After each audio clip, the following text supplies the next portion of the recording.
मेरे प्यारे प्यारे विद्यार्थियों, आप सभी लोगों को नमस्कार। मैं प्रताप बहादुर, आप देख रहे हैं भास्कर 10 PM चैनल। आज हम जिस महान व्यक्तित्व के सामने आए हैं वह लगभग 20 वर्षों से अध्यापन का कार्य कर रहे हैं। आपका नाम डॉक्टर हरिश्चंद्र पटेल है। आप सेवा समिति विद्या मंदिर इंटर कॉलेज में प्रवक्ता पद पर तैनात हैं। हम जो छात्रों के लिए उनके अधिक अंक पाएं, इसके लिए अनगिनत प्रश्नों को लेकर आए हैं, जिससे यह प्रश्नों के उत्तर के माध्यम से वह छात्र जो उनकी समस्याएं हैं, नंबर पाने की, टेंशन की सारी समस्याएं निश्चित रूप से वह दूर हो जाएंगी।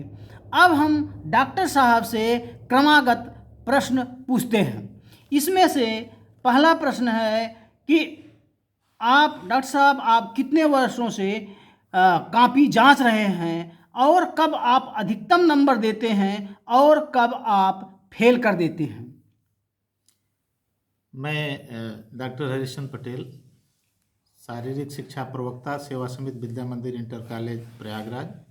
शारीरिक शिक्षा विषय का मैं पिछले 20 वर्षों से अध्यापक हूं और 20 वर्षों से उसकी कॉपी भी जांचने का, मूल्यांकन करने का काम कर रहा हूं। जब हमारे छात्र हाई स्कूल और इंटर की बोर्ड की परीक्षाओं में बैठते हैं और शारीरिक शिक्षा विषय का प्रश्न पत्र हल करते हैं, तो निश्चित रूप से जो छात्र सुंदर लेख लिखता है, सुंदर राइटिंग लिखता है, उसके प्रति हमारे जैसे तमाम शिक्षक प्रभावित होते हैं और बेहतर नंबर देने का प्रयास करते हैं। शिक्षकों के द्वारा किया गया मूल्यांकन और बच्चों के द्वारा दी गई परीक्षा में ये बिंदु महत्वपूर्ण होता है कि जो पूछा गया है प्रश्न में वो सीमित शब्दों में और बेहतर जवाब होना चाहिए। ये जब बेहतर जवाब होगा तो पूरा का पूरा अंक अन्य विषयों की भांति, जैसे गणित है, संस्कृत है, पूरा का पूरा मिलता है। और मेजरमेंट से संबंधित सवाल होते हैं या किसी व्यक्ति, वस्तु, स्थान का कोई संबंधित सवाल होता है, अगर आप सत्य लिखते हैं तो गणित जैसा ही पूरा का पूरा नंबर मिलता है।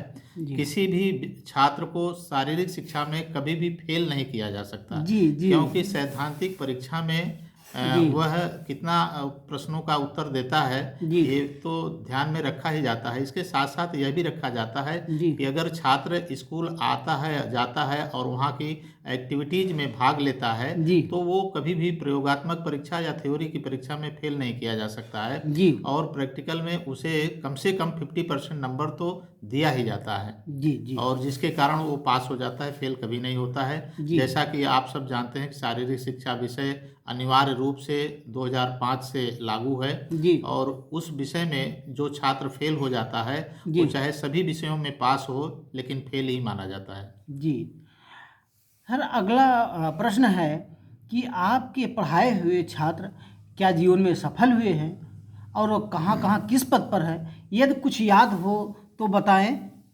मैं सबसे पहले 2003 में शिवाजी इंटर कॉलेज सांसों में नियुक्त हुआ था और अभी 2023 जुलाई 2023 में स्थानांतरण करा करके सेवा समिति विद्या मंदिर इंटर कॉलेज में आया हूँ।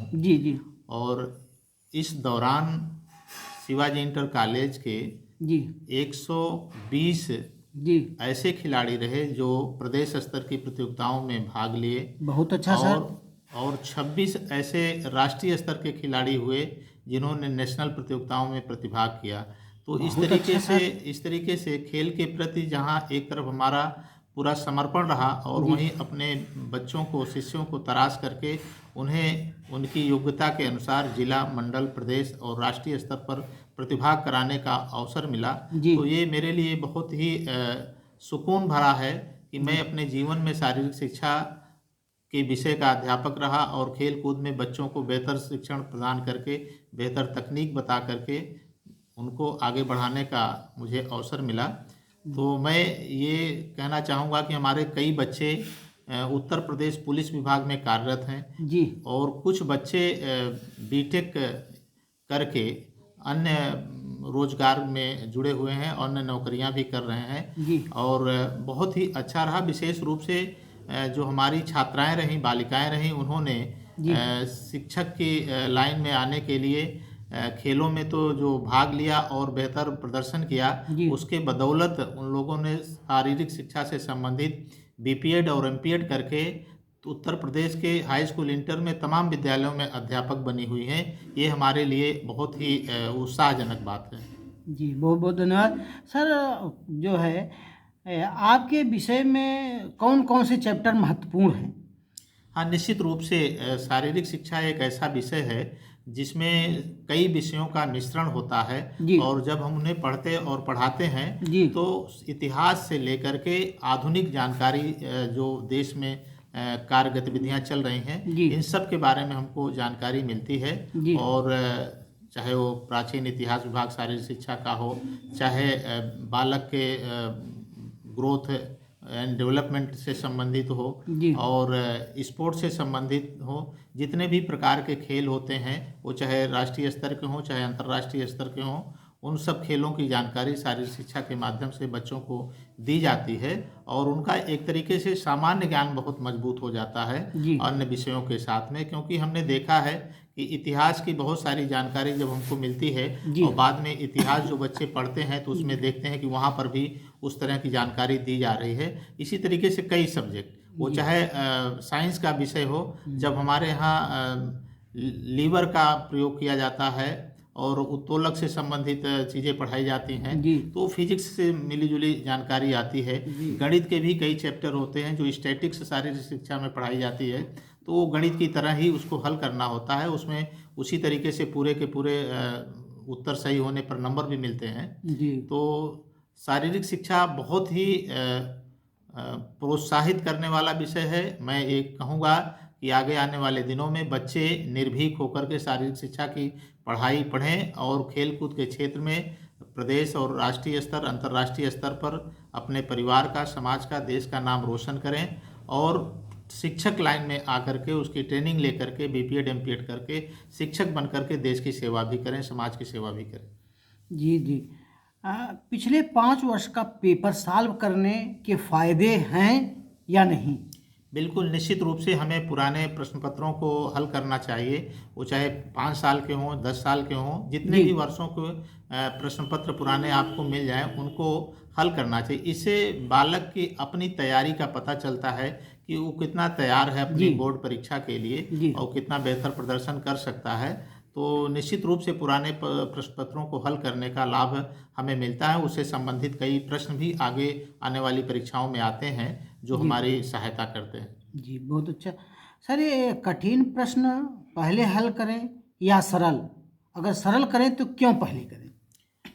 निश्चित रूप से जो शिक्षण से संबंधित सिद्धांत हैं जो हम लोगों ने बीएड, बीपीएड, एमपीएड में पढ़ा है, उसमें ये बताया जाता है कि हमको सरल से कठिन की ओर चलना चाहिए। विशेष रूप से परीक्षाओं के दौरान सरल प्रश्नों को हल करने से हमारा आत्मबल बढ़ता है, हमें प्रोत्साहन मिलता है और जितने भी प्रश्न आते रहते हैं, जितनी जल्दी हम उनको हल कर लेते हैं तो कम समय का भी ध्यान रहता है। परीक्षा देते समय हमारा समय बचता है। जो कठिन प्रश्न होते हैं अंत में उस पर हम ध्यान देते हैं तो उसमें जो अधिक से समय लग जाता है, अधिकतम समय लगता है तो हल करने में, तो उसमें हमारे प्रश्न छूटते नहीं हैं। और जब प्रश्न नहीं छूटते हैं और सरल प्रश्न हम पहले कर लेते हैं तो कठिन प्रश्नों को भी करने में समय मिल जाता है, उसके बारे में सोचने और समझने, लिखने का, तो हम उसको भी सरल ढंग से कर ले जाते हैं। इसलिए सरल प्रश्नों को पहले करना चाहिए और कठिन प्रश्नों को उसके बाद करना चाहिए। सुंदर राइटिंग का आपके विषय में महत्व है या नहीं? निश्चित रूप से हमारे विषय में तमाम खेलों से संबंधित उपकरणों के चित्र बनाने पड़ते हैं, फील्ड का चित्र बनाना पड़ता है और सुंदर राइटिंग का भी बेहतर महत्व है। जितना अच्छा आप चार्ट बनाते हैं उतना अच्छा प्रयोगात्मक परीक्षा में नंबर मिलता है। और जब थियरी का एग्ज़ाम आप देते हैं, सैद्धांतिक परीक्षा देते हैं, तो उसमें सुंदर राइटिंग होने पर भी जो भी एग्जामिनर रहेगा वो अधिकतम नंबर देने में उसको कठिनाई नहीं होती है, कंजूसी नहीं करता है, खुल करके वो नंबर देता है। इसलिए बेहतर राइटिंग भी बच्चे बनाएं और चित्र भी बनाने का अभ्यास रखें जिससे बच्चे परीक्षा के दौरान उससे संबंधित प्रश्नों को आसानी से हल कर सकें। जी। जी। छात्र इस परीक्षा की घड़ी में बड़े तनाव में आ गए हैं, रात रात भर पढ़ रहे हैं, खाना पीना भूल गए हैं, टेंशन में आ गए हैं। तो इसमें टेंशन से कैसे बचें और पढ़ाई पे ध्यान लगाएं? हाँ, निश्चित रूप से ये बहुत महत्वपूर्ण टॉपिक है कि परीक्षा के दौरान हमारे बच्चे तनाव से ग्रसित हो जाते हैं। मेरा मानना है कि बिल्कुल तनाव नहीं लेना चाहिए। जो आपने साल भर पढ़ाई किया है उसकी तैयारी से आपको सकारात्मक सोच करके चलना चाहिए। तनाव लेने से आपके जो प्रश्न याद हैं वो आप भूल भी सकते हैं, लिखने में भी दिक्कत हो सकती है। लेकिन अगर आप बिना तनाव लिए परीक्षा देते हैं और पुराने पढ़े हुए कोर्स को एक बार रिवाइज कर लेते हैं तो निश्चित रूप से आपको परीक्षा देने में आसानी होगी। और मेरा मानना है कि बच्चों को घर पर कम से कम शाम को 3 घंटे और सुबह 2 घंटे अवश्य पढ़ना चाहिए। बाकी दिन में कोचिंग है या स्कूल में जो पढ़ाई होती है उसको पढ़ना चाहिए। और रात रात भर पढ़ने की ज़रूरत नहीं है, क्योंकि शरीर को स्वस्थ रखना है, दिमाग को शांत रखना है, ताज़ा रखना है, तो हमको नींद भी बहुत ज़रूरी है। और हर बच्चे को कम से कम 6 घंटे ज़रूर सोना चाहिए। 6 घंटे से कम सोने पर उसका स्वास्थ्य पर बुरा असर पड़ता है। इसलिए परीक्षा की तैयारी के दौरान हो चाहे अन्य पढ़ाई का दौरान हो, कम से कम 6 घंटे अवश्य सोएं। और शाम को 3 घंटे और सुबह 2 घंटे अवश्य अपना एक रूटीन वर्क बना लें और रोज़ उस तरीके से पढ़ने का प्रयास करेंगे तो निश्चित रूप से परीक्षा में सफल होंगे। जी, बहुत अच्छा। सर, क्या है कि जब रिजल्ट निकलता है, जो बच्चे छात्र फेल हो जाते हैं, तो हर वर्ष देखा जाता है कि 10-20 बच्चे तो क्या है कि छत से कूद जाते हैं, नदी में कूद जाते हैं या सुसाइड कर लेते हैं, टेंस कट जाते हैं। तो ये बहुत ही दर्द का विषय है। कह लीजिए कि नकारात्मक कार्य है बच्चों का। तो इससे क्या जीवन की राहें केवल अध्ययन है, जीवन की राहें और नहीं है, अन्य चीज़ों में जाकर के पैसा, सम्मान नहीं प्राप्त कर सकते? हाँ, निश्चित रूप से ये हर वर्ष बोर्ड परीक्षा के बाद जब रिजल्ट आते हैं तो इस तरह की घटनाएं सामने आती हैं और तमाम ज़िलों से प्रदेश में इस तरीके की घटनाएं आती हैं। और मेरा तो इस विषय में ये कहना है कि हमारे बच्चों के ऊपर उम्मीद का भार बहुत ज़्यादा होता है अभिभावकों का। और हर माता पिता चाहता है कि हमारा बच्चा फर्स्ट क्लास पास हो, अधिक से अधिक नंबर ले आए, और उनकी उम्मीदें बहुत ज़्यादा होती हैं। ये हर माता पिता की सोच होती है और होनी भी चाहिए। और उसी तरीके से अपने बच्चों को पढ़ाई के क्षेत्र में स्वतंत्रता भी प्रदान करनी चाहिए कि आप फ्री होकर के पढ़िए, अन्य किसी प्रकार की चिंता मत करिए और बेहतर ढंग से एग्ज़ाम दीजिए। जो बच्चे किसी तरह से कम नंबर ला पाते हैं या फेल हो जाते हैं उनको बिल्कुल चिंता करने की ज़रूरत नहीं है। वो आगे पढ़ाई जारी रख सकते हैं, दूसरे साल पर उस परीक्षा को पास करने का प्रयास कर सकते हैं। कम नंबर है तो भी मेहनत करके ज़्यादा नंबर ला करके और आगे बढ़ करके अपने भविष्य को उज्जवल बना सकते हैं। कभी भी गलत कदम नहीं उठाने चाहिए, जैसे सुसाइड करना, आत्महत्या करना। इस तरीके का जो बच्चे भाव ले आते हैं मन में, उससे उनके अंदर का जो कमज़ोर मन है वो उजागर हो जाता है और डिप्रेशन में बच्चे चले जाते हैं, दबाव में चले जाते हैं और इस तरीके से सुसाइड करने जैसे घातक कदम उठा लेते हैं। मेरा मानना है कि बिल्कुल भी सुसाइड करने की ज़रूरत नहीं है। और सभी अभिभावकों से भी मैं कहना चाहूँगा कि अपने बच्चे को उम्मीदों का इतना भार न ला दीजिए कि बच्चे को सुसाइड करने की आवश्यकता पड़े और आपकी उम्मीदों पर खरा न उतर सके। तो आप भी इनको अधिक से अधिक सहयोग करिए। अगर किसी कारणवश फेल हो जाते हैं तो तमाम रोजगारों के लिए तकनीकी पढ़ाई होती है, उनको साल 2 साल प्रशिक्षण दिला करके उस विषय से जोड़ करके रोजगार दिया जा सकता है, कराया जा सकता है। और सुसाइड करने की आवश्यकता नहीं, क्योंकि शिक्षा ही जीवन का सबसे सब कुछ नहीं है, बल्कि वो बहुत कुछ है लेकिन सब कुछ नहीं हो सकता है। जो बच्चे कम पढ़ लिख पाते हैं और कई बार तकनीकी शिक्षा लेकर के कामों को सीख करके तकनीकी रूप से बेहतर काम कर सकते हैं। और इस देश में भी और प्रदेश में भी हमारे समाज में ग्रामीण क्षेत्रों में, शहरी क्षेत्रों में भी गरीब परिवारों के बच्चे ज़्यादा नहीं पढ़ पाते हैं, फिर भी अपना रोजी रोटी चलाने के लिए बेहतर काम सीख करके, तकनीकी काम सीख करके अच्छा पैसा कमाते हैं और अपने परिवार का पालन पोषण करते हैं। जी, कहने का आपका तात्पर्य है कि राजनीति क्षेत्र खेल जगत या व्यवसाय जगत ऐसी है जहाँ की डिग्रियों की, बहुत ज़्यादा डिग्रियों का महत्व नहीं है। वहाँ योग्यता का महत्व है, आपके बुद्धि और विवेक कौशल का महत्व है, जहाँ आप जा कर के बहुत अधिक पैसा और बहुत अधिक सम्मान प्राप्त कर सकते हैं। हाँ, निश्चित रूप से शिक्षा का मैं फिर कहना चाहूँगा कि आपके जीवन में बहुत महत्व है, लेकिन सब कुछ नहीं है। आप शिक्षा बहुत अर्जित नहीं कर पाते हैं। कई बार आप देखते हैं कि मैं एक छोटा सा उदाहरण देना चाहूँगा। धीरू भाई अंबानी का जो फलों का ठेला लगाते थे, बाद में पेट्रोल पंप पर काम करते थे और वो ज़्यादा पढ़े लिखे नहीं थे, लेकिन अपने व्यवसाय में उन्होंने इतना समय दिया, मन से काम किया कि बाद में उनके बच्चे आज अनिल भाई अंबानी और मुकेश अंबानी भारत जैसे देश के नंबर 1 के व्यवसायी बन गए हैं।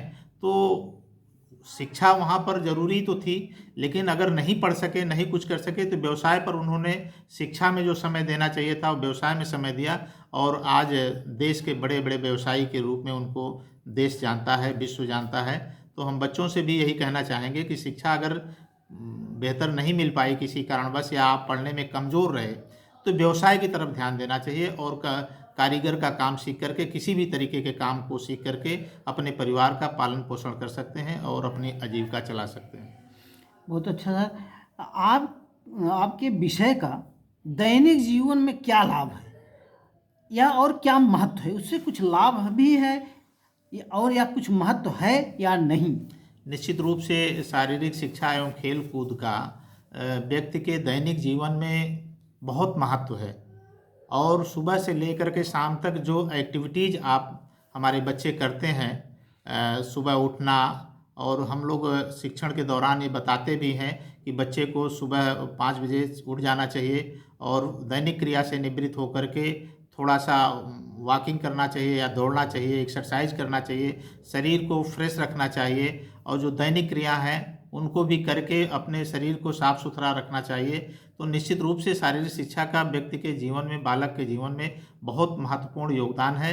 यदि कोई भी बालक उसके बताए हुए नियमों का पालन करता है तो निश्चित रूप से रोगमुक्त रह करके अपने जीवन को आगे जी सकता है।